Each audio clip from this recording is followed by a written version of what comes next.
My dear students, আরও একটি grammar practice set নিয়ে হাজির হয়েছি, যা তোমার প্রতিটি ক্লাসের পরীক্ষায় ইংলিশের গ্রামার নাম্বার পেতে সুবিধা হবে এবং বিশেষ করে মাধ্যমিকে তুমি খুব কনফিডেন্টলি গ্রামার পোর্শনটা সলভ করতে পারবে। প্রথমেই দেখো রয়েছে যে ভার্বের ফর্মগুলোর থেকে কারেক্ট ফর্মটা বসাতে হবে। এ গ্রুপ অফ পিপল, একদল মানুষ। এইখানে আমি বলেছিলাম প্রথমেই খুঁজে নিতে হবে এমন কোনো ক্লু কি আছে, এমন কোনো ক্লু যেটা প্রেজেন্ট কি পাস্ট। এখানে দেখো ইয়েস স্টার্টে রয়েছে, তারপরে পুরো ব্যাপারটা পাস্টে। তাহলে গ্রুপ অফ পিপল কলকাতাতে একত্রিত হয়েছিল, একটা মিটিংয়ে একত্রিত হয়েছিল। তাহলে গ্রুপ অফ পিপলের পরে একমাত্র এই ভার্বটাই দেখতে পাচ্ছি পাস্ট। এটা প্রেজেন্টে আছে আর এটা প্রেজেন্ট পার্টিসিপল। আমাকে ফাইনাইট ভার্ব বসাতে হবে। তাহলে কোনটা উত্তর হবে? মেট, অর্থাৎ তারা কলকাতাতে সাক্ষাৎ করেছিল। তাহলে এখানে আমি উত্তর কি লিখবো? মেট।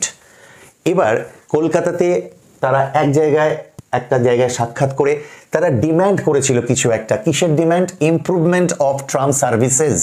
অর্থাৎ যদিও এখন ট্রাম অবসলিট হয়ে গেছে, কিন্তু এটা রয়েছে যেভাবে ট্রাম সার্ভিসেসের ইমপ্রুভমেন্টের ডিম্যান্ড করেছে। তাহলে এখানে ডিম্যান্ড, এটা প্রেজেন্ট ফর্ম তো হবেই না, পুরো ব্যাপারটা যেহেতু পাস্টে।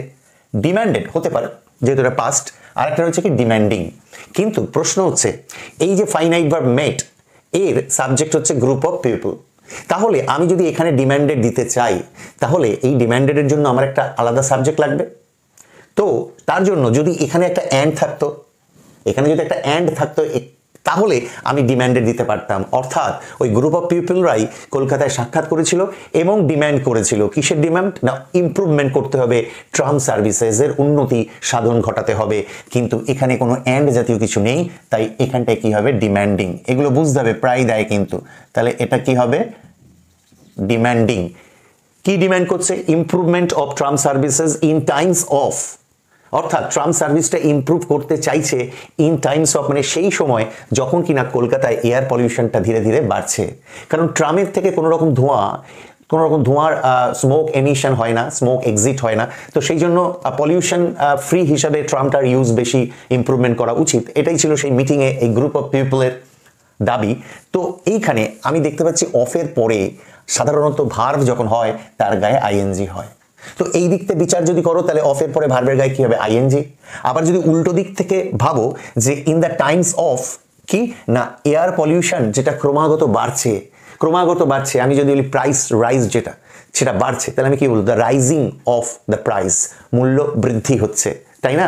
আমি তেমনই এখানে আমি যদি বলি যে এয়ার পলিউশনটা বাড়ছে, ক্রমবর্ধমান, সূর্য উঠছে, উদীয়মান সূর্য, উঠছে এমন সূর্য, তাহলে কি? Rising sun. তাহলে এয়ার পলিউশনটা ধীরে ধীরে উঠছে মানে বাড়ছে। তাহলে এই দিক থেকে বিচার করলে রাইজিংটা একটা প্রেজেন্ট পার্টিসিপল অ্যাডজেক্টিভের কাজ করছে, কার? Air pollution. আবার এই দিক থেকেও যদি বিচার করি যে অফের পরে সচরাচর ভার্বের গায়ে কি হয়? আইএনজি। সুতরাং উত্তর এখানে কি হবে? রাইজিং হবে। ঠিক আছে, এদিক থেকে বিচার করলেও বুঝতে পারছি রাইজিং হবে। আর এয়ার পলিউশনটা ক্রমবর্ধমান, তাই সেটা কি হবে? রাইজিং। যেমন মূল্য বৃদ্ধি হচ্ছে, তাহলে কি হবে? The rising price of everyday commodities. এবারে চলে এসো, fill in the blanks with appropriate articles and prepositions. বলছে আকাশে মেঘ পুরো ঘন কালো হয়ে রয়েছে। আমি কি দেব? এ ক্লাউড। তা কি করে হয়? আকাশে অনেক মেঘ, তার মধ্যে পার্টিকুলারলি একটা মেঘই বা কেন ঘন কালো হবে? আসলে পুরো আকাশ জুড়েই পুরো সম্পূর্ণ মেঘটাই কি কালো মেঘে আকাশ ঢেকে গিয়েছে। তাই জন্য এখানে আমাকে কি দিতে হবে? দি, এবং টিটা ক্যাপিটাল দিতে হবে, যেহেতু this is the starting point of the sentence. The cloud was dark, there was a scent. Scent মানে কি? ফ্র্যাগ্রেন্স, একটা গন্ধ। সেন্ট কিসের? না, রেইন ইন দ্য এয়ার। অনেক সময় আমরা বৃষ্টি না হলেও বৃষ্টির একটা গন্ধ, বৃষ্টির একটা ভাব, বৃষ্টির একটা অনুভূতি কিন্তু আমরা উপলব্ধি করি, যা থেকে বুঝতে পারি খুব শীঘ্রই বৃষ্টি হবে। তাহলে এই সেন্টটা কিসের? বাতাসে কিসের গন্ধ? বৃষ্টির গন্ধ। সেন্টটা কিসের? বৃষ্টির। এই রয়ের জন্য কি আনতে হবে? অফ। ঠিক আছে।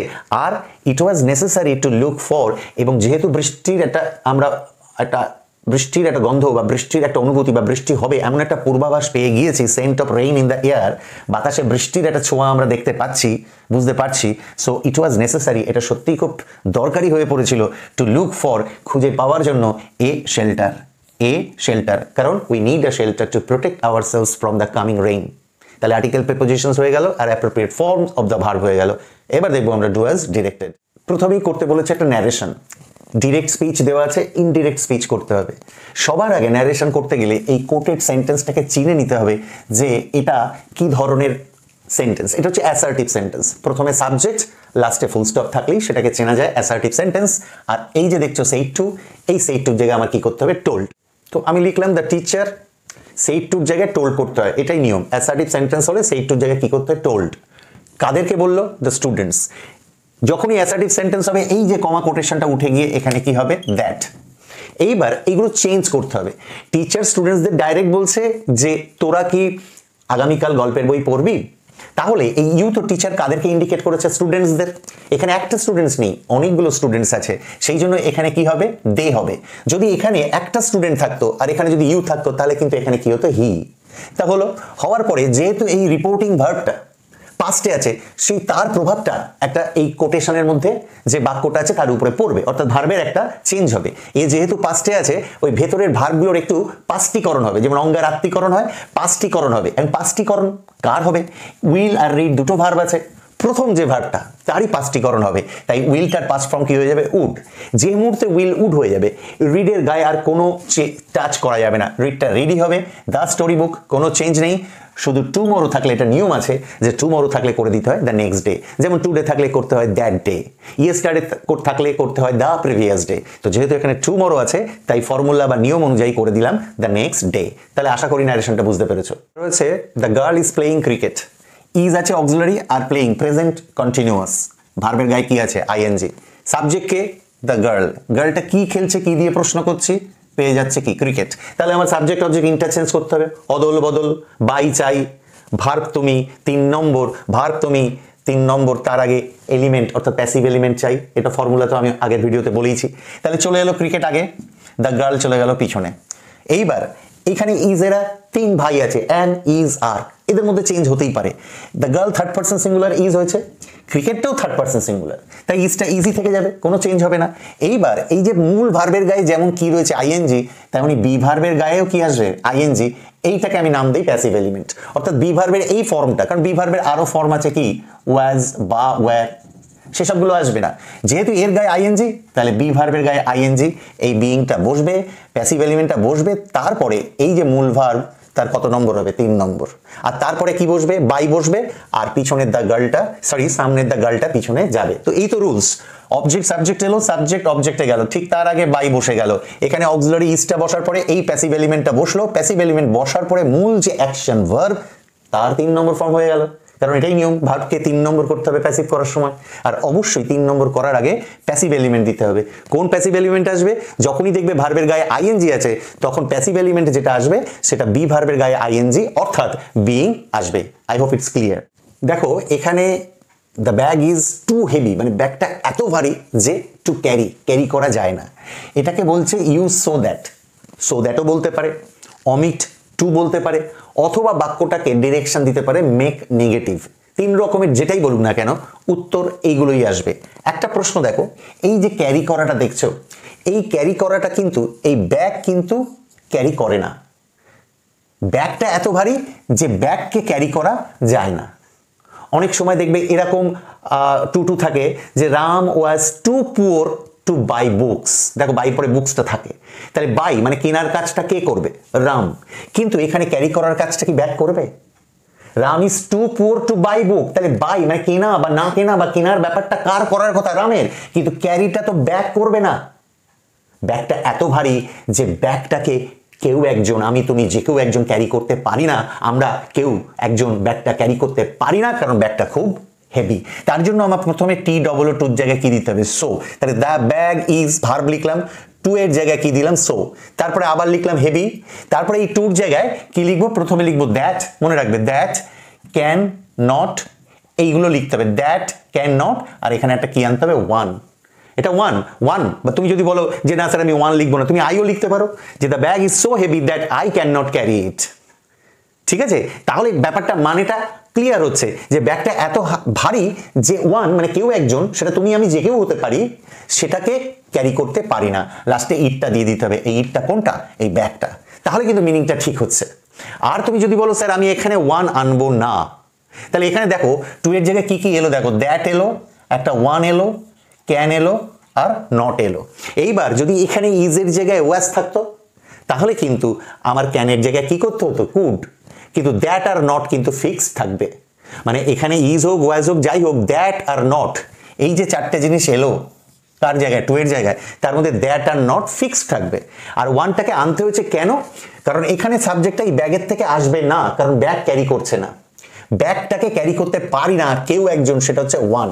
ওয়ানের জায়গায় আই দিতে পারি, ওয়ানের জায়গায় ইউ দিতে পারো, ক্যান নট ক্যারি ইট। তাহলে এই টু টি ও টুর জায়গায় 1 2 3 4টে জিনিস এলো, আর টি ডবল ও টুর জায়গায় কি এলো? সো এলো। এবার তুমি যদি বলো না স্যার আমি ওয়ান আনবো না, আমি যেমন ওখানে Ram was too poor to buy books, যেমন রামের থেকে সাবজেক্টটা দ্যাটের পরে হি এনেছিলাম, আমি এখান থেকেই সাবজেক্টটা দ্যাটের পরে আনবো। তাহলে তুমি আনো, দ্য ব্যাগ ইজ, এই দেখো আবার টি ডবল ও টুর জায়গায় কি হলো? সো, সো হেভি দ্যাট, এই যে শুরু হচ্ছে এই টুর জায়গায় দ্যাট, তারপরে ইট হলো। ইট বলতে কাকে? এই ব্যাগটাকে বলছে। কিন্তু যেই আমি ইট দিলাম বুঝতে হবে ইট ব্যাগ কিন্তু ক্যারি করে বলছে না, ব্যাগটাকে ক্যারি করা যায় না, মানে ব্যাগটা এত ভারী যে এটাকে ক্যারি করা যায় না। অর্থাৎ সেই ক্যান নট সবই লিখবো, যেহেতু ইজ আছে ক্যানই লিখবো, নটও লিখবো, কিন্তু ব্যাপারটা কি আমি প্যাসিভে করব। ক্যান নট, এখানে একটা বি দেবো প্যাসিভ এলিমেন্ট, আর এই যে ক্যারি ভার্বটার কত নম্বর করব? 3 নম্বর। এইটা করতে হবে। তাহলে এখানে কি কি আসলো? দ্যাট এলো, ইট এলো, ক্যান এলো, নট এলো, চারটে তো এলোই, কিন্তু একটা এক্সট্রা বি এলো, আর এই ভার্বটাকে 3 নম্বর করতে হলো। কেন জানো? কারণ এখানে আমি সাবজেক্ট ইট নিয়েছি, ইট মানে যে ব্যাগটা, সেই ব্যাগ কাউকে ক্যারি করবে না। ব্যাপার হচ্ছে ব্যাগটা এত ভারী যে এই ব্যাগটাকে ক্যারি করা যায় না, ক্যারি করে না, না ক্যারি করা যায় না, এই যায় না বোঝানোর জন্য প্যাসিভ করা হয়েছে। আর তুমি যদি বলো না স্যার আমি এই ক্যান নট বি ক্যারেট ফ্যারেটে যাবো না, জাস্ট ক্যান নট ক্যারি লিখবো, তাহলে তোমার দ্যাটের পরে একটা কি আনতে হবে? ওয়ান আনতে হবে। কারণ ব্যাপারটা এরকমই রয়েছে, এই ক্যারি ভার্বটার সঙ্গে ব্যাগটা অ্যাক্টিভে নেই। যেমন Ram was too little to climb the tree, Ram বা Rahim was too little to climb the tree, ওই ক্লাইম্বের সঙ্গে রাম কিন্তু অ্যাক্টিভে রয়েছে, অর্থাৎ ক্লাইম্বটা রামই করবে, কিন্তু ক্যারিটা ব্যাক করবে না, ব্যাকটাকে ক্যারি করা হবে। এরম যখন দেখবা ব্যাপারটা এরম বিপরীতমুখী রয়েছে, অর্থাৎ প্যাসিভে রয়েছে, তখন তুমি এটা ওয়ান লিখবে যদি অ্যাক্টিভে লিখতে চাও। আর যদি দ্যাটের পরে ই টেনে দাও তাহলে তোমাকে এইভাবে লিখতে হবে, ক্যান নট বি ক্যারিড। দুটোর মধ্যে যেটাতে তুমি কমফোর্টেবল ফিল করবে সেই উত্তরটা লিখবে। এবার এসব ফ্রেজাল ভার্বটা দেখে নিই। We started our journey for Kolkata, কলকাতার উদ্দেশ্যে আমরা রওনা দিলাম। এই যে রওনা দেওয়া, কোনো কিছু জায়গার উদ্দেশ্যে রওনা দেওয়ার ফ্রেজাল ভার্ব হচ্ছে সেট আউট। এখন স্টার্টেড হচ্ছে ভার্বের কি 2 নম্বর, তাহলে আমার সেটের 2 নম্বরটাই বসাতে হবে। সেটের 2 নম্বর ফর্ম কি? Set, set, set, set. তাহলে আমার 2 নম্বর ফর্ম সেই সেটই দাঁড়াচ্ছে, তাহলে উত্তর হবে কি? Set out.